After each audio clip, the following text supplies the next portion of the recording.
जैसे बाहर के लोगों का निवेश यहाँ बढ़ता है तो हमारे युवाओं को रोजगार के साधन भी बढ़ते हैं। बहुत स्वागत करते हैं कि बाहर से इन्वेस्टमेंट हो, बहुत बड़ी तादाद में निवेश हो।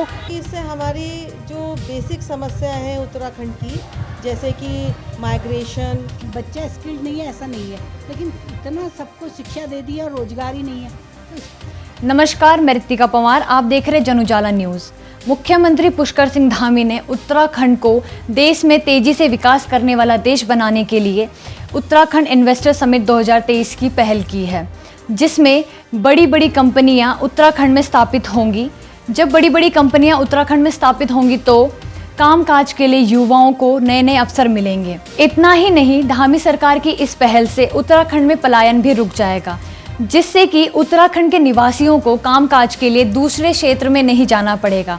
इसी विषय पर जन उजाला संवाददाता अंजलि सेंगवाल ने की कॉलेजों के अर्थशास्त्र विभागों के प्रोफेसरों से बात।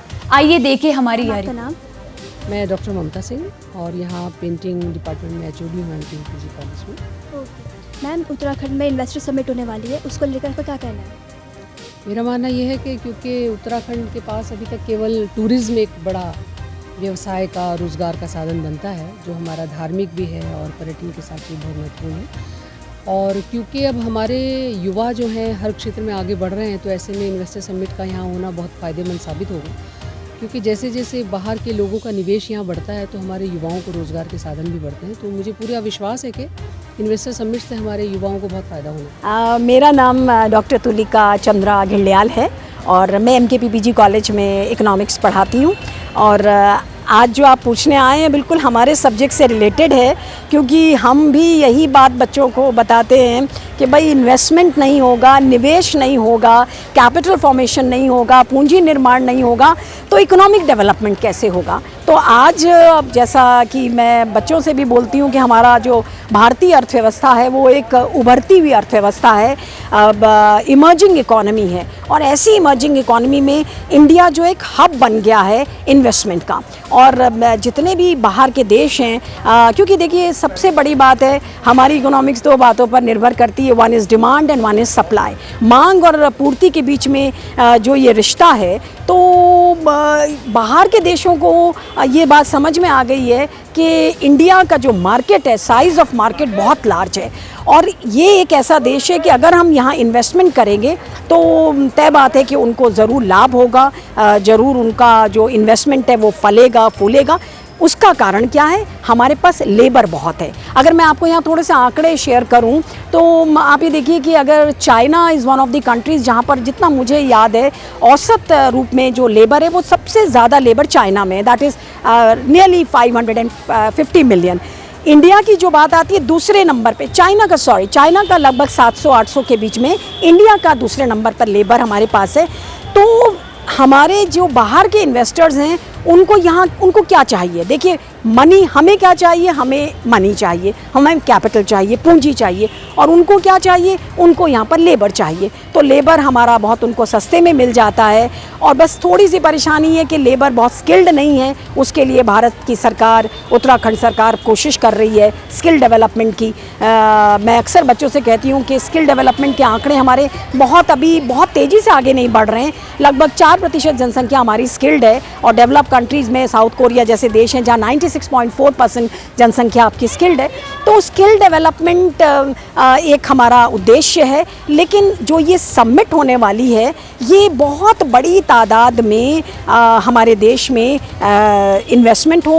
इन्वेस्टमेंट होगा तो तय बात है एम्प्लॉयमेंट की जो हमारे देश में समस्या है, बेरोजगारी की समस्या, वो एक हद तक सुलझेगी, सॉल्व होगी, क्योंकि बड़ी बड़ी कंपनीज़ के पास पैसा है और हमारे पास लेबर है। मैंने आपसे पहले भी कहा चाइना के बाद सेकंड नंबर पर हमारे पास लेबर आता है, but the only problem is that a labour is not very skilled. तो उसके लिए उत्तराखंड सरकार भी प्रयास कर रही है, भारत सरकार तो, केंद्रीय सरकार तो प्रयास कर ही रही है। Skill development, skill India, startup India, make in India, made in India.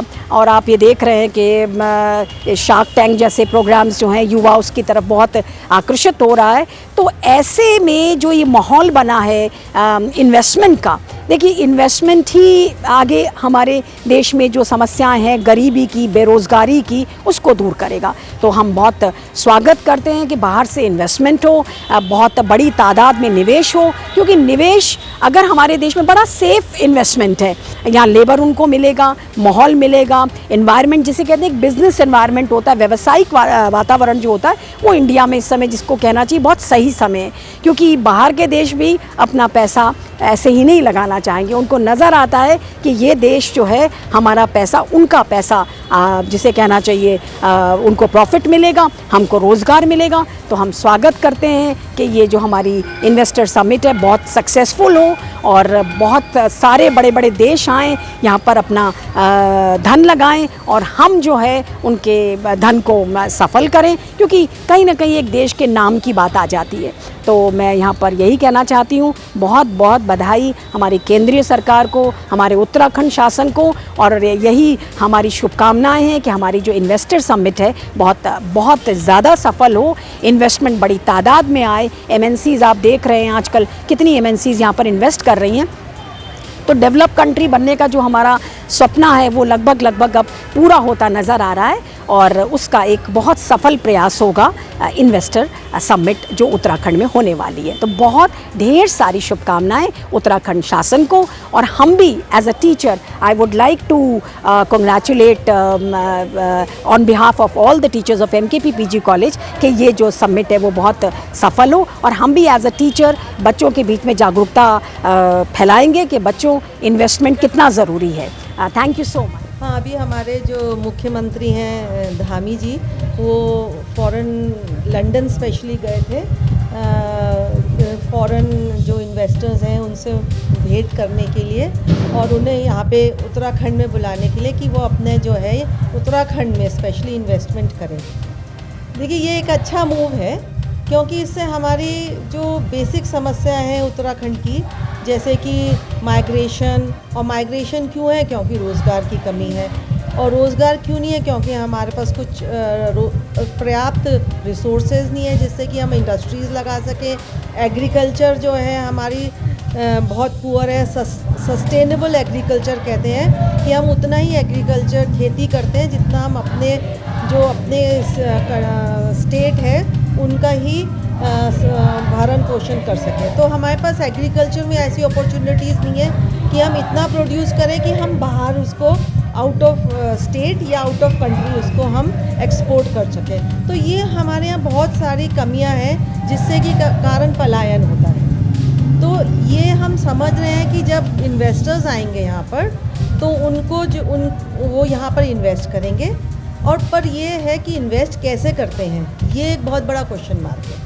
क्योंकि हमारा जो है एक बड़ा फ्रेजाइल, बहुत ही मतलब जोग्राफिकल कंडीशंस तुम देखो, टोपोग्राफिकल कंडीशंस देखो तो बहुत नाजुक है।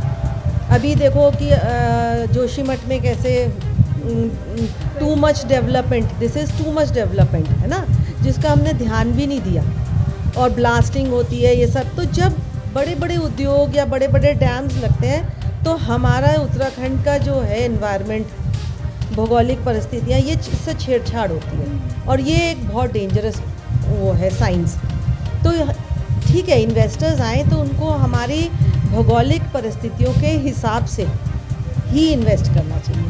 जैसे कि पहाड़ों में गए तो छोटे छोटे उद्योग या कॉटेज या इंडस्ट्रीज़ पर, बाहर के जो इंडस्ट्रियलिस्ट हैं वो नहीं करते, वो बड़े उद्योग पे ही विश्वास करते हैं। तो चलो कोई बात नहीं, और भी हैं जैसे सिला कोई है, हरिद्वार है, पर उनको हमें, क्योंकि हम उनको यहाँ बुला रहे हैं तो उनको कुछ स्पेशल देना पड़ेगा, उनको एक अच्छा एनवायरनमेंट देना पड़ेगा, corruption free, one window clearance दें कि जो वो आए और उनको सारे संसाधन, जैसे कि सबसे इम्पोर्टेंट तो बिजली हो गई, लैंड, पहले लैंड मान लो, फिर बिजली हो गई, फिर उसके बाद लेबर।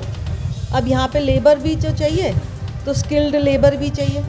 तो इस तरह की एनवायरनमेंट टैक्स सब्सिडी, जिससे कि वो अपने आप ही खींचे चले आए।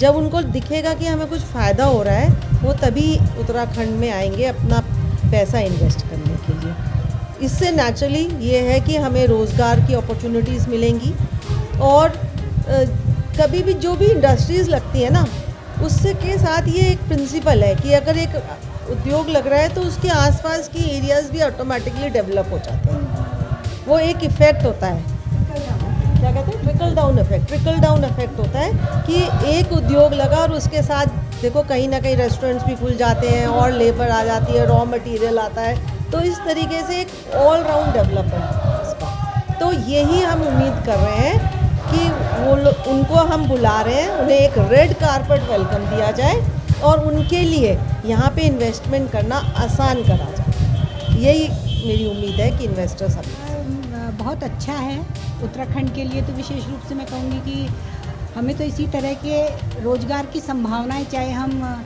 पर्यटन से लेना चाहें या इस तरह की कुछ उद्योग जो कि हमारे यहाँ शुरू से, जब से उत्तराखंड बना आज 20-22 साल हो गए, तो हमारे यहाँ ये एक दिक्कत तो रही है।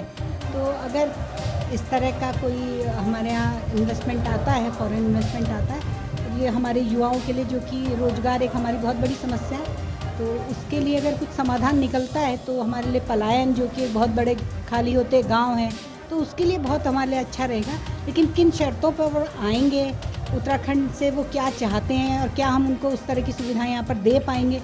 जैसे इससे पहले भी बहुत बार होता है कि लोग आते हैं यहाँ से, सुविधाएं तो ले जाते हैं, सब्सिडीज़ ले जाते हैं, उसके बाद फिर चले जाते हैं। तो इस तरह की क्या दिक्कतें रहेंगी, तो अगर वो हमारे मतलब कुछ हमारी शर्तें नहीं कह सकते, लेकिन हाँ हमारा हित उसमें कुछ ज़रूर से दिखता हो, तो अगर ये होए तो हमारे लिए बहुत अच्छा है। हमारे इतने युवा जो इधर उधर भाग रहे हैं, यहाँ पर किसी भी तरह की सुविधाएं नहीं है, इंफ्रास्ट्रक्चर की बहुत दिक्कत है, पैसा जो कि हमारे पास वास्तव में बहुत कम है।